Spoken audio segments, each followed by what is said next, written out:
ازيكم؟ مشهد جديد من إبداع خلق الله.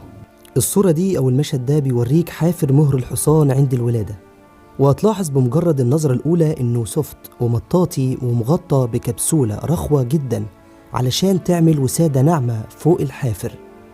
الكبسولة الناعمة دي مش صدفة، ولكنها ضرورية علشان تحمي الفرسة الأم أثناء وجود المهر في الرحم. لأنك لو تخيلت معايا مدة حمل الحصان في ال11 شهر، لو الحوافر دي كانت مكتملة النمو وصلبة جدا، الأم طبعا هتتأذي وهيحصل إجهاض عند الولادة. لكن من لطف ربنا إن نعال المهر دي هي العضو الوحيد اللي بيكتمل أو بيتأجل تكوينه لبعد الولادة، وبمجرد خروج الجنين وتعرض الحافر ده للهواء بيحصل له جفاف، وتبدأ تتكون طبقة جديدة صلبة وحادة في خلال 24 ساعة من خروج الجنين.